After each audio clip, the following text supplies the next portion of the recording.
According, the application is struck from the roll. The applicant is to pay the costs, including the costs of due counsel. Sichithwe nendleko isicelo sesithintelo sikasomlomo wepalamente unkosikazi noSivuyo Mapisa-Nqakula sokuba angabanjwa ligunya abantu lezotshutshiso ngesityholo sokufunjathiswa ngethuba engumphathiswa wezokhuselo. Uvele enkundleni namhlanje umtyholo otshayise isithuthi sikaMnumzana Jacob Zuma kwiveki ephelileyo.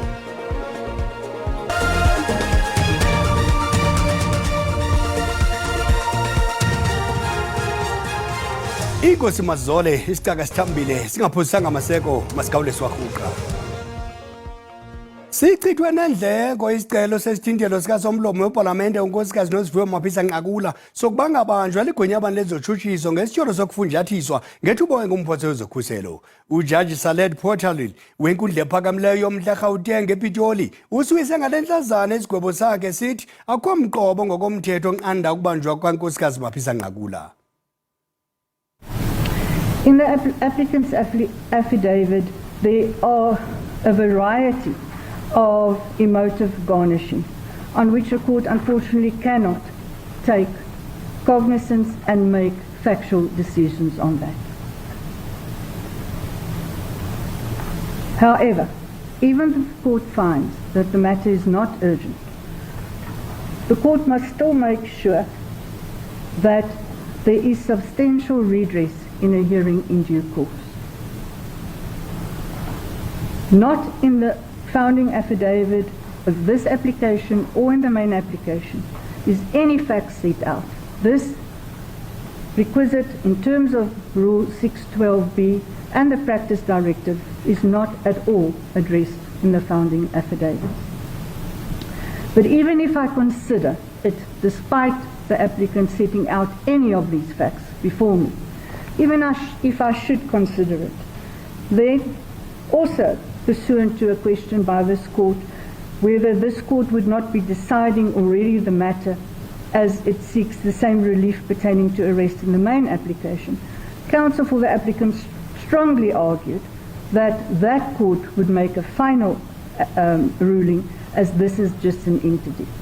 In that case, the applicant will have substantial redress in a hearing to follow.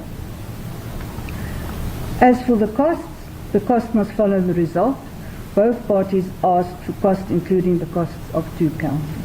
According, the application is struck from the roll. The applicant is to pay the costs, including the costs of due counsel. Sihlehliselwe usuku lwangomso isicelo sebheyili sabarhanelwa abalishumi elinesihlanu babanjwe ngokoyamene nokubulawa kwabantu kwiziko lemfundo ephakamileyo i-Fort Hare Dikeni. Abarhanelwa baquka ababesakuba ngabasebenzi e-Fort Hare, abasebenzi e-Fort Hare ababenqunyanyisiwe bejongene nenkqubo yoluleko. Ukanti umtyholo wokuqala kulo mba u-Isaac Plaatjes nowayeyintloko yecandelo lezophando nokuqinisekisa iinkcukacha kweli ziko mfundo urhoxele kwisicelo sebheyili okwangoku njengoko esenesinye isicelo sebheyili esaqwalaselwayo. Abarhanelwa bavele kancinane kwinkundla kamantyi yasedimbaza ngaseQonce eMpuma Koloni. Intatheli yethu abongile Yantyizi isilungiselele le ngxelo. Iza kuqhubeka ngomso ityala nalapho ke ngokulindele abatyholi bafake isicelo sebheyili. Nalapho ke kwabonakala apha enkundleni kubona noko uluhlu lwabantu abalapha kweli tyala ngabantu bebebaxelenga kwiziko mfundo yedyunivesithi yaseFort Hare, nabanye bebejongene nezigweko nalapho bebezokuhlala i-disciplinary hearings. Kodwa ke masive kwidyunivesithi sinaye oyinqununu yedyunivesithi uProfessor Sakhela Buhlungu. Tata, jabubona babantu belapha nanje noko nothukile. Ngaphezu kothuka sivuye kakhulu ngoba kaloku eyona nto siphezu kwayo ukuba abantu abangababulali funeka babe ngapha kwezitshixo, abantu abangamasela babe ngapha kwezitshixo. So for that reason eyona into iphambili siyavuya, siyayithanda lento basiyibona apha ngoba sibonile futhi ba ubungqina buqinile uthe ngqi. Kwaye nomsebenzi wenkonzo yesipolisa engakumbi ngoko benikhala kumongameli Cyril Ramaphosa kubana noko makangenelele kwenzela nina nizokufumana la protection nomsebenzi wenu niwenza ngendlela kungekho loyiko. Mandiqale ngobulela kulo lonke la chungachunge, siqale kumongameli welizwe apho saye sawukhala khona kunyaka uphelile ngoJanuary xa sasifelwe ngabantu bethu. umongameli wasabela ikhwelo wathumela i-ministers afaka i-task team yangena entsimini yasebenza naba ke ngoku bayi-25 abantu. Sivuya kakhulu ngalonto, kakhulu sibonile uba xa amapolisa ezimisele ayawenza umsebenzi sonele. Siyavuya futhi ligalelo labo. Bama ngazo zozibini Professor Sakhela Buhlungu nani nezivele sithi noko bayamkela olungenelelo nokubanjwa kwabantu nangona besothukile kodwa bayavuya kuba noko lento ye-corruption izotiphele kwalapha University yaseFort. Sisithathe izinambo sizibuyisele kuni eGauteng. Uvele kancinane kwinkundla kamanje yaseshowe KwaZulu-Natal. Umkhanelo leminyaka engama-51 ubudala bekwa ityala lokuqhuba enxilile kunye nokuqhuba ngokungakhathali. Ukusemva kokuba imoto yakhe itshayise imoto yaseburhulumenteni owayesakuba ngumongameli umnumzana Jacob Zuma ngorhatyelwa ngoLwesine umhla owandulela iPasika kwiveki ephelileyo.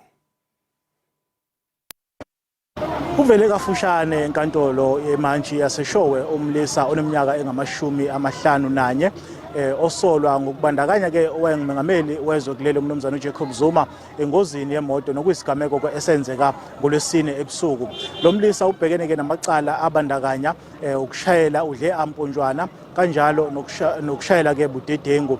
Njengoba ke silapha ke namhlanje enkantolo amalungu nama singathi ke abeseka iqembu umkhonto wesizwe phathi ke nabo bebephumile ukuzokweseka loyo owengumongameli kuleli umnumzana uJacob Zuma. Ukuzwa kabanzi ke ngesinqumo semantshi ke namhlanje asamukele ke umnumzane omusa okwamkhize oyi-head of elections lapha esifundazweni KwaZulu-Natal uqhamuka ke kulona iqembu umkhonto wesizwe.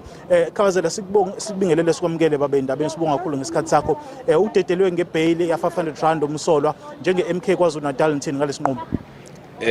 Njengomkhonto wesizwe KwaZulu-Natal kusaqhubeka kona ingcapha nehlazo ekuphepheni nje kwabantu baseMzantsi Afrika onkana kanjalo nobaba uNxamalala umongameli ukuthi ngaphambi kokuba kutholakale umbiko wophenyo osuwenziwe. Lokho sikuthatha ngokuthi okwenzeka ngalela langa ebusuku bangaka abantu lomlisa acishe wababulala. Kufanele kamsane nophenyo bese ukwazi ukuthi inkantolo ibone ukuthi imfanele libheli noma ayimfanele. Asisho ukuthi ungafanele ngoba uthinte cishe wabulala ubaba umongameli ubaba uNxamalala sekubaleke ngaphezulu kwabo bonke abantu. Cha, kodwa si worried sekutheni ngabe kungako okunye okwenzeka uphenyo kufanele lamsana lezo zinto bese ukwazi ukuthi lo muntu hayi uphephile ukuthi angaba ngaphandle ngoba we feel ukuthi kuningi kakhulu ongaqondile ngaye nokusafanele kuphenywa. Okunye ukuthi phela lo licala lizophenywa yibona abombutho wezamaphoyisa.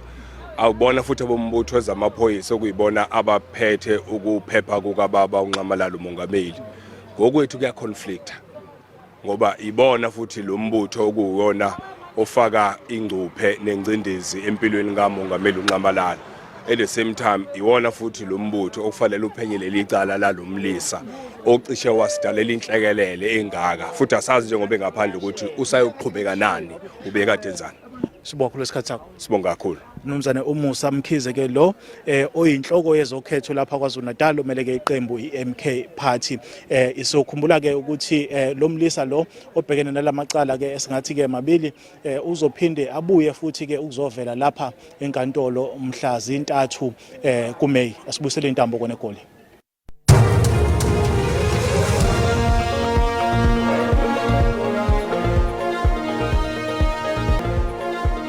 Namukela kwakhona kwindaba zelijelo uyakwazi ukubukela kwakhona ezindaba kwijelo le-YouTube uthi SABC indaba zesiXhosa. Inqaku lokuqala sithe chithwe nendleko isicelo sesithintelo sikasomlomo weParlamente unkosikazi Nosiviwe Maphisa nqakula sokuba angabanjwa ligunya abantu lezizotshutshiswa ngetyholo zokufunjathiswa ngethuba ngumphosi wezokhuselo. Ujaji Salad Pottery wenkundla ephakamileyo yomntla Gauteng ePitoli usuyise ngale ntlazana isigwebo sakhe sithi akho mqobo ngokomthetho onqanda ukubanjwa kwankosikazi Maphisa nqakula. Isicelo sebheyile sabarhanelwa abahlanu abatyholwa ngokugebenga uKeenan aka Forbes noTebelo Motswane siyaqhuba namhlanje kwinkundla kamantyi eThekwini. Kwiveki ephelileyo inkundla ive kuba imali ekutyholwa ukuba kwahlawulwa ngayo abatyholwa yayiphuma kusomashishini weteksi weliphondo uMfundo Gcaba. Ukanti ngoku siqhagamshelana ngqo nentatheli yethu elandela ityala uVuse Khumalo. Mtungwa siyakwamkela. Khawushwankathele usixelele ngokuqhube enkundleni namhlanje.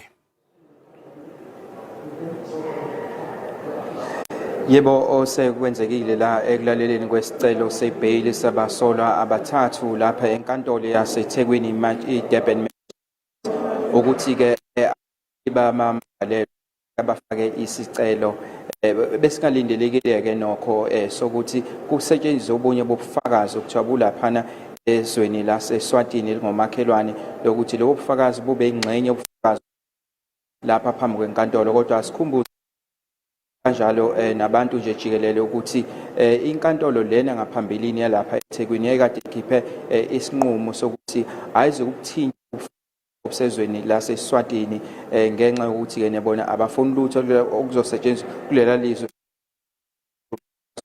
sokuzothula ngaphambi kwayo lenkantolo lapha kodwa ke asikutsheleke nokuthi emakhaya nomlaleli inkantolo ke isivuma isamile bamanga lobu bufakazi ingxenye yabo ukuthiwa futhi ke babuqukethe kuma video TikTok osekusabalela inkundla bungasetshenziswa kodwa ke okweshana imanje ke lapha ikhiphe leso sinqumo ufakazi besikhashana sikhumbuze futhi abalaleli ukuthi ngaphambilini ngesonto eledlule njengoba ukade usho ngaphambidlana lapho kwe-intro mfoka Sineke ukuthi cha kukhona ke imali okuthiwa zike zangena ngo-1000 wamarandi account yomunye walaba ababizwa ngama-coordinators omzi wethemba eGwabeni okokuthi lo 800,000 wangena ngemuva kwesigameko sokubula kwa-AKA kuthe-ke kwenzeke leso sigameko wathola leyo mali then wasehlukaniselana abanye ke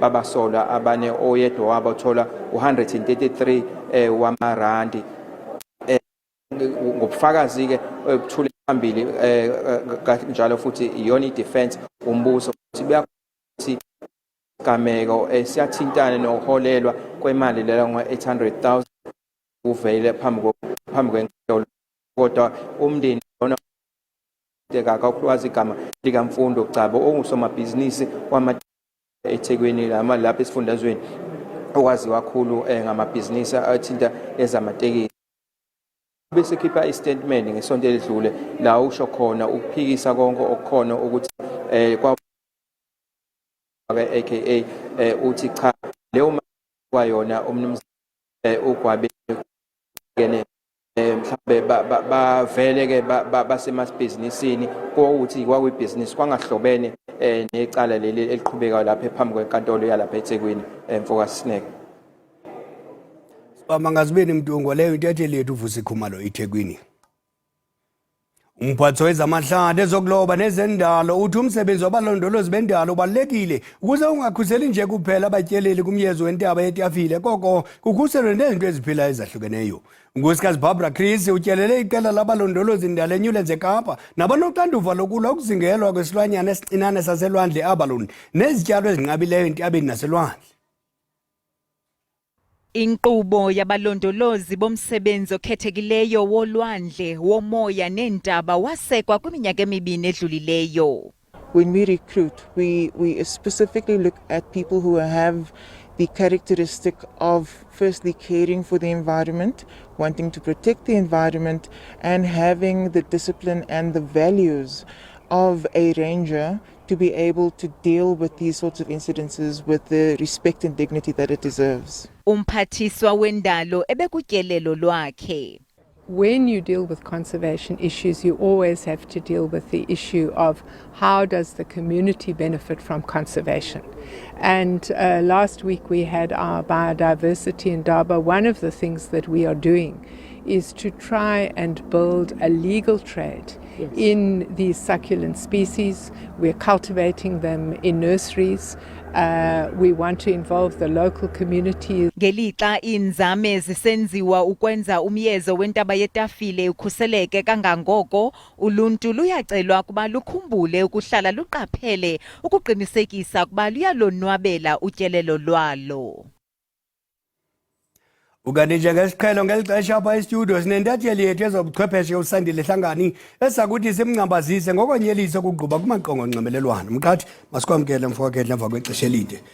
Utsho kunobuzaze kangakanani ukonyelisa umuntu kumaqongo onxibelelwano? Mandiqale ndibulise phaa kubabukeli bakho ekhaya kunobuzaza kakhulu le case kaJackie Phamotsi yenye yecases efuneka sizisebenzise ukuyibona ubunyani balento okanye indlela ebaleke ngayo lento yokwanyelisa abantu ku social media. If siyakhumbula no Julius Malema inkokheli ye-EFF yayike yayenza lento ku Trevor Manuel apho kwafayinwa khona imali ephaa ku 500,000 rand ukuthi makayibhatala ku Trevor Manuel. Kwenzeke the same thing ku Jackie Phamotsi apho uye wafunyanwa enetyala lalento kuthiwa yi-defamation ukwanyelisa ne-criminal injury.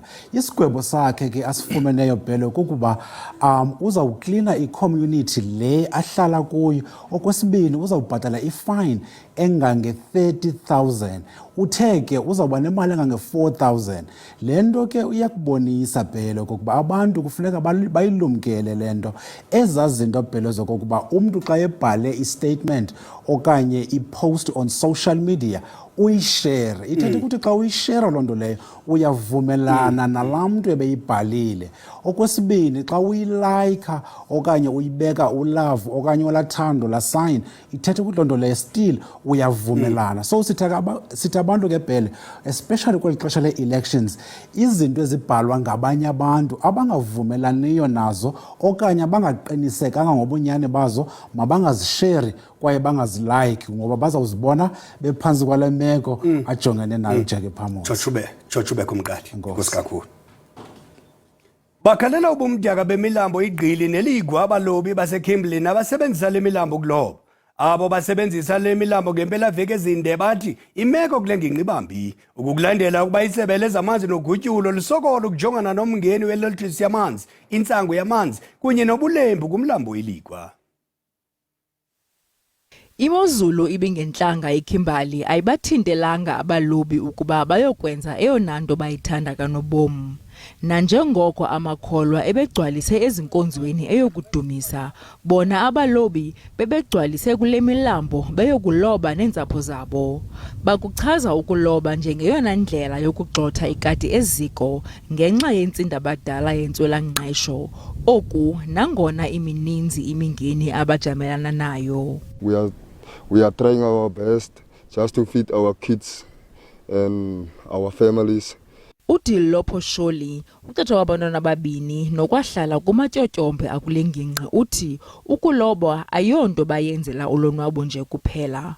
UPhosholi uthi waqala ukuloba kwiminyaka 10 eyadlulayo kodwa uthi umgangatho wale milambo uyehla kule minyaka 10. Fishing is our way to survive. Each and every day we are here. We don't get home empty-handed. Someday I go home with 5 fish, someday 3 or 2. Abalobi nabaxhomekeke kule milambo ukubeka ukutya etafleni babongoze ukuba abasemagunyeni benze inzame zokuhlangula le meko ibenzela ingxaki. Ngoku masithi tsikata kumagqaba nje ehlabathi. Inqanawe zivaleleke kwichweba laseBaltimore emva kokonakala kwebhulorho iFrancis Scott Key ziqalisile ukufulathela eli chweba. We will clear the channel. We will move the dolly. We will rebuild the Francis Scott Key Bridge. Kwaqu eSouth Korea. Umkhosi wase-South Korea ubhengeze ukuba unorhano lokuba iNorth Korea idubule into lomlilo enobuzaza kwintshona yonxweme lwase-South Korea. Eli lizwe lixhalatyiswe luqhogwano phakathi kweNorth Korea neRussia. Urhulumente waseMelika uceba igqugula nowase-South Korea kuquka neJapan emva kwenkomfa yomkhosi yomhlaba uhlangene. Qakatha qelele ePoland. Abantu abahlanu bawelele kule isemkhulu bengayolelanga emva kokusiphuka neengcambu kwemithi imimoya ebhudla ngamandla. Iqela lenkonzo zikaxakeka belibila lisoma ukuhlangula amaxhoba esisihelegu.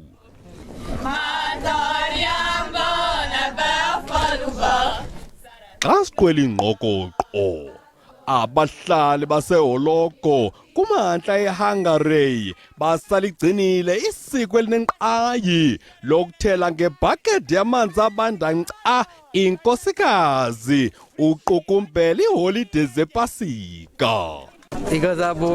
Ebunyanisweni ndikhuthazwa ngumnombo waseHungary, ndonwatyiswa ipalinka kwaye ndiyazingca ngamantombazana adlulisela eli siko kwizizukulwana. Umnqa ngokuba eli siko lithandwa kakhulu ngamadoda nabakhenkethi.